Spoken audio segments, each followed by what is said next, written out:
Welcome to All Systems Go, real estate training for the real world. Here is your host, Debbie Hamlin.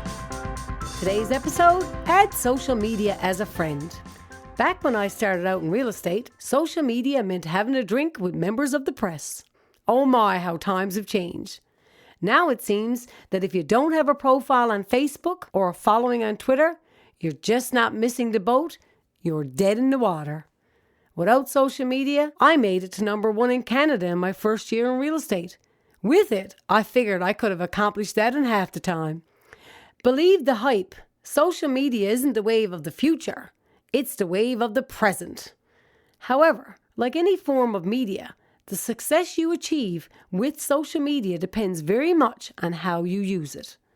When I first joined Facebook, I discovered a great way to reconnect with past clients and old acquaintances that could lead to new clients.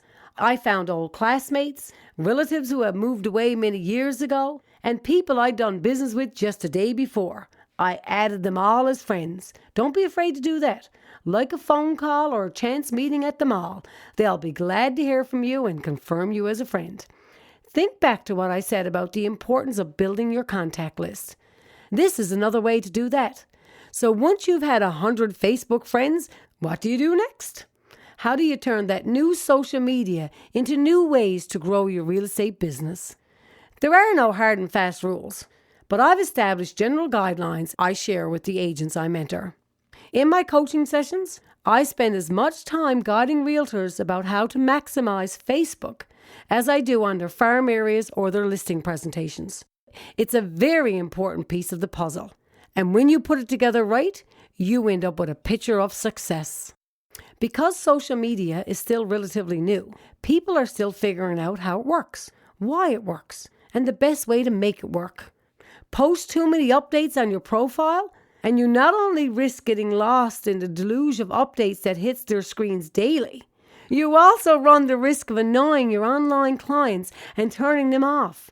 So sprinkle in info on real estate, marketing trends, links to interesting articles, and so on. But don't make it all business. Like everything else, moderation is key. These people are your friends after all. It says so right on your profile page. Okay, let's say you have 100 friends and you keep them up to date on what you're doing. It gives them a human face. They can see you as a person with a life outside of real estate. Then when you post that you have a new property for sale, it's like putting a for sale sign in front of that home while 100 people are watching. And they'll notice it because it's not something you're doing with every post. Now, the beauty of social media is what I like to call dropping a pebble into the ocean. Those 100 friends you have may all have 100 friends themselves besides you. That listing doesn't end at your friends. Like a ripple, it goes out to all of your friends' friends as well. Maybe none of them are looking for a home, but there's a chance one of them will have a friend on Facebook who does. Done right, that ripple will move out to the friends of friends of friends of friends and friends and so on. It's free marketing. It's not that difficult to master, and the dividends it can pay are more than worth the couple of minutes it takes.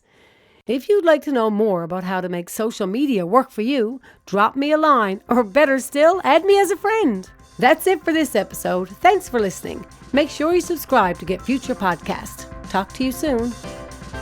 You've been listening to Debbie Hanlon's All Systems Go, recorded in St. John's, Newfoundland and Labrador, produced by Jerry Stamp.